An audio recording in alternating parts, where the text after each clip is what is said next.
안녕하세요. 사랑하는 대학 청년부 지체들 12월 15일 바이블타임 묵상 또 올려드립니다.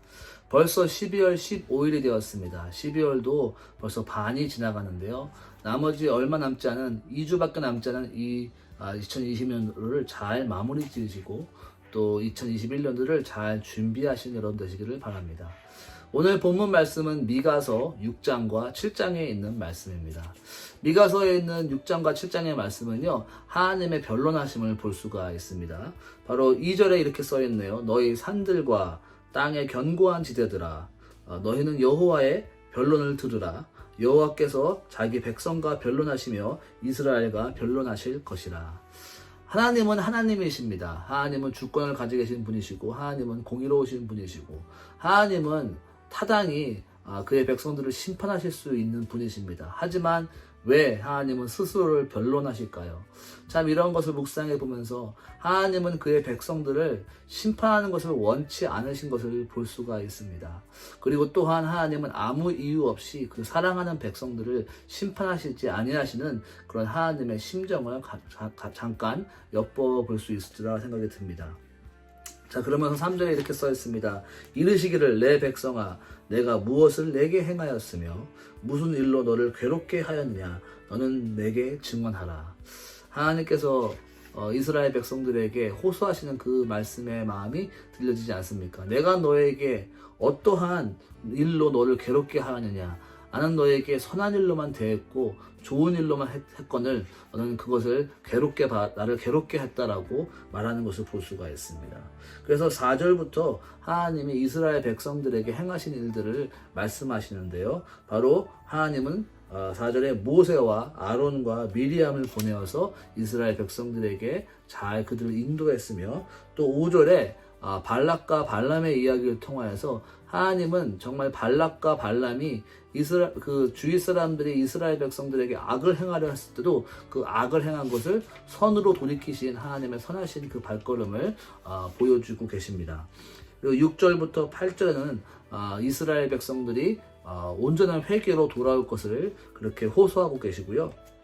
9절부터 16절까지 하나님께서 이스라엘 백성들이 어떠한 잘못을 저질렀는지 설명을 하십니다. 그러면서 9절에 너희에게 매가 예비됐다. 내가 너를 심판할 매를 들었다라고 말씀하시며, 10절에 불의한 재물이 아직까지 너희 집에 있다. 그러면서 11절은 또 부정한 저울을 또 그 주머니에 거짓 저울추가 있다. 바로 그들이 이스라엘 백성들이 가지고 있었던 잘못된 그런 부정의 그런 모습들을 말하고 있고요. 12절에는 부자들은 강포가 가득하며 그리고 그들이 황폐케 되었다라고 말합니다. 그래서 이러한 죄악들을 통해 이스라엘 백성들은 밥을 먹어도 배고플 것이며 씨를 뿌려도 출소하지 못할 것이며 감람 열매를 밟아도 그 기름을 너의 몸에 바르지 못할 것이라는 그런 말씀을 하십니다. 그래서 결론적으로 16절에 결국 이스라엘 백성들은 오므리의 율례와 아합의 집의 모든 예법을 따라갔다라고 설명합니다. 이스라엘 역사상 오므리와 아합은 가장 악한 그런 왕이었죠. 그래서 그 왕조를 따라간 악한 이스라엘 백성들의 모습을 하나님께서는 이렇게 심판하시고 있는 말씀을 하고 계십니다. 자, 그래서 7장으로 오면요. 7장에 계속해서 하나님의 심판을 설명하시는데요. 그러면서 이 4절이 좀 인트레스팅한 구절인데요. 그들이 가장 선할지라도 가시 같고 가장 정직할지라도 찔레 울타리보다 더하도다. 그들의 파수꾼의 날 곧 그들 가운데 형벌의 날이 임하였다라고 합니다. 아무리 그 이스라엘의 착한 사람이라도 가시 같고 찔레 울타리 같이 그렇게 보잘것없는 모습이라고 설명을 합니다. 이스라엘 백성들의 죄악, 우리의 모습과 좀 비교해 볼 수가 있습니다. 로마서는 말씀하시기를 우리는 다 죄인이었다라고 말합니다. 우리는 아무리 열심히 우리의 의로 노력한다 하더라도 결국 하나님의 의로움에 따라가지 못하는, 미치지 못하는 그러한 부족한 우리의 모습을 다시 한번 이스라엘 백성들의 모습과 함께 비교해 봅니다. 자, 그런데요, 7절에 이렇게 써 있습니다. 오직 나는 여호와를 우러러 보며 나를 구원하시는 하나님을 바라보다니 나의 하나님이 나에게 귀를 기울이시로다.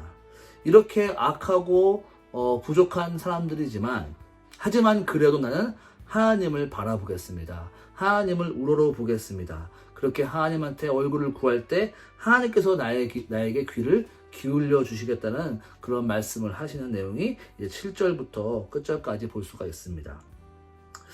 그러면서 결국 10절에 나의 대적이 이것을 보고 부끄러워하리니 그는 전에 내게 말하기를 내 하나님 여호와가 어디 있느냐 하던 자라 그가 거리에 진흙같이 밟히리니 그것을 내가 보리로다. 대적들이 비록 하나님이 어디 있느냐라고 말한다 하더라도 결국 하나님은 그 사랑하는 백성들에게 회복과 구원을 약속하신다는 내용이 나와 있습니다. 그러면서 계속 하나님은 이스라엘 백성들에게 이런 어려움과 죄악이 있지만 끝나는 하나님께서 회복하여 주시고 구원하여 주신다라는 말한 것을 볼 수가 있습니다. 그러면서 18절에 찬양을 올려드립니다. 주와 같은 신이 어디 있습니까? 주께서는 죄악과 그 기업의 남은 자의 허물을 사유하시며 인애를 기뻐하심으로 진노를 오래 품지 아니하시는 하나님이라는 것을 찬양하면서 하나님의 찬양과 하나님의 구원의 찬양을 올려드리는 그런 희망의 메시지로 마치는 것을 볼 수가 있습니다. 미가서를 통하여서 비록 우리의 연약함을 볼 수 있지만 하나님은 결국 우리에게도 그러한 부족한 우리에게도 은혜를 베풀어 주셔서 우리에게 결국 좋은 구원과 소망의 길로 인도하실 것을 확신할 수 있는 그런 아름다운 미가서의 마무리를 볼 수가 있습니다. 자, 제가 나누고 싶은 원 버스는요 6장에 있는 말씀입니다. 6장 8절 한번 읽어보겠습니다. 사람아, 주께서 선한 것이 무엇임을 내게 보이셨나니 여호와께서 내게 구하는 것은 오직 정의를 행하며 인자를 사랑하며 겸손하게 내 하나님과 함께 행하는 것이 아니냐. 하나님의 원하시는 것을 오늘 말씀 통해서 볼 수가 있습니다. 하나님께서는 진짜 무엇을 원하시는 걸까요? 하나님은 우리에게 원하시는 것이 무엇일까요? 그 7절에 이렇게 써 있습니다. 여호와께서 천천의 수량이나 만만의 강물 같은 기름을 기뻐하실까? 내 허물을 위하여 내 맏아들을 내 영혼의 죄로 말미암아 내 몸의 열매를 드릴까? 천천의 수량이나 만만의 강물 같은 기름을 하나님께서 기뻐하실까? 기뻐하시지 않는다는 거죠. 허물을 위해서 하다못해 내 맏아들을 내어주는 것도 하나님께서 기뻐하실까? 영혼의 죄로 말미암아 나의 온 몸의 열매를 드리는 것도 하나님께서 기뻐하실까? 하나님께서는 그런 껍데기나 물질을 기뻐하시지 아니하시고 우리의 속마음을 기뻐하신다는 말씀입니다. 하나님께서 원하시는 것은 이 세 가지죠. 첫 번째, 공의를 따르는 것이고, 두 번째, 인애를 사랑하는 것이고, 세 번째, 하나님과 같이 동행하는 것이다 라고 말합니다. 이 세 가지를 한번 묵상해 보았습니다. 첫 번째로 공의를 행하는 것이라 합니다. 공의를 행하는 것은 무엇일까요? 무엇이 공의일까요? 하나님은 분명히 성경을 통하여서 공의가 어떠한 것인지 말씀해 주셨습니다. 무엇이 옳고 그른 것인지가 성경에 이미 적혀 있습니다. 율법으로 적혀 있었겠죠. 그래서 하나님께서 어느 것이 죄이고 의인 것을 이미 다 설명해 주셨습니다. 우리는 이렇게 그리스도인으로서 말씀을 대하며 말씀을 통해서 무엇이 옳고 무엇이 그른지 이미 다 알고 있습니다. 아마 지금의 이렇게 청년의 나이가 되면 벌써 이미 무엇이 옳은지 무엇이 그른지를 다 알고 있습니다. 그러나 우리는 매 순간마다 결정을 하죠. 옳은 것을 알고도 잘못 결정하는 우리의 모습을 간혹가다 찾아봅니다. 그럴 때마다 우리는 다시 한번 말씀 안에 순종하며 살아가는 다짐을 하는 것이 얼마나 중요한가 생각을 해봅니다. 많은 예배와 많은 이런저런 신앙생활을 할 때 내가 지식으로 아는 것보다 순종으로 나가는 것이 더욱더 하나님께서 기뻐하신다는 것을 오늘 미가서를 통해서 볼 수가 있는데요. 나의 신앙생활 다시 한번 돌아보시면서 내가 말씀 따라 순종할 수 있는 것이 무엇일까? 내가 오늘 올바른 일을 행해야 될 것이 무엇일까? 내가 다른 이익이나 다른 나의 그런 나만의 그런 기쁨을 위해서 하나님이 기뻐하시지 않는 것, 옳지 않은 것을 행동하는 것을 내가 지금 고칠 수 있는 것은 무엇일까 한번 묵상해 보는 시간을 가지면 좋겠습니다. 올바른 것을 행하십시오. Do the right thing. 우리 그렇게 한번 묵상해 봤고요. 두 번째로 인애를 사랑하신다라고 합니다. 하나님의 인애, 하나님의 사랑, 하나님의 사랑은 참 우리에게도 지금까지 가장 그리스도인들에게 중요한 것이죠.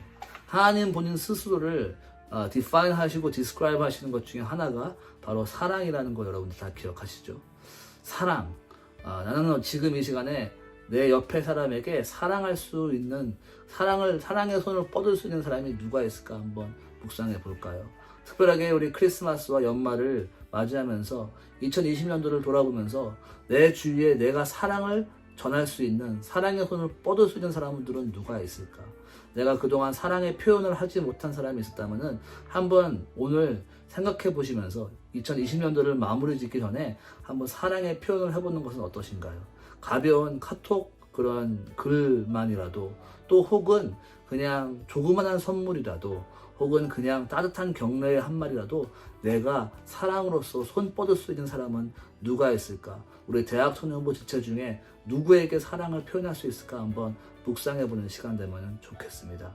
마지막으로 하나님께서는 우리에게 요구하시는 것은 겸손히 하나님과 동행하는 것이라고 말합니다. 겸손히 하나님과 동행하는 것은 무슨 의미일까요? 겸손이란 나의 삶 속에 내가 죽어지고 하나님이 높여지는 것. 그러니까 나의 인생, 나의 결정이 아니라 하나님의 결정이 되는 것. 이것을 어떻게 행할 수 있을까요? 아마 그것은 기도부터 시작이 되지 않나라고 생각이 듭니다. 내가 기도 없이 결정할 수 있는 것이 참 많지요. 그냥 사소한 결정들, 그냥 사소한 생각들, 사소한 행동들 하나하나를 아무 기도 없이 행할 수가 참 쉽습니다. 나는 기도하면서 결정 내리는 것들이 무엇이 있을까 한번 생각해 보면 좋겠습니다. 2020년도를 마무리 짓고 새해를 준비하면서 이런저런 결정 지을 것이 있을 것이고 이런저런 결단해야 될 것이 있는데요. 한번 기도하면서 하나님 주여 내가 하나님께서 원하시는 그런 결정은 무엇입니까? 한번 하나님께 겸손히 물어봐서 하나님께서 가라 하는 곳에 가고 하나님께서 서라 하는 곳에 쓸 수 있는 그런 겸손히 주님과 동행하는 그런 우리가 되면 좋겠다 생각이 들었습니다. 많은 우리가 일을 할 수가 있겠지만 우리 7절에 본 것처럼 천천의 수양과 만만의 기름 또 하다못해 엄청난 일들을 할 수 있겠지만 그 모든 것 전에 오늘 지금 내 순간에 내 작은 디시전 하나하나만큼 하나님께 내어드리며 올바른 일을 행하시고 사랑을 행하시고 또한 기도로서 결정해 나가는 우리 모두 되시기를 예수님의 이름으로 축원합니다. 같이 기도하겠습니다. 하나님 아버지 감사를 드립니다. 오늘 미가서 통하여서 하나님이 우리에게 얼마나 사랑하시는지 다시 한번 잠깐 묵상해 보았습니다. 하나님 우리를 너무나 사랑하셔서 심판하시기 원치 아니하시고 우리에게 매를 들으시기 원하시지 아니하였지만 우리가 너무나 부족하고 연약해서 하나님이 눈물을 흘리시며 매를 들을 수밖에 없었던 하나님의 심정을 잠깐 묵상해 보았습니다. 주님께서 그 사랑하는 백성들에게 요구하시며 내가 원하는 것이 무엇이냐? 바로 공의를 행하는 것이요 인애를 사랑하는 것이고 그리고 하나님과 겸손히 동행하는 것이라 하는데 오늘 하루 또 2020년도를 그렇게 주여 나의 말씀 따라 기도하면서 사랑으로 행할 수 있는 우리 모두 될 수 있도록 축복하여 주시옵소서. 감사드리고 예수님의 이름으로 기도했습니다. 아멘. 좋은 하루 되세요.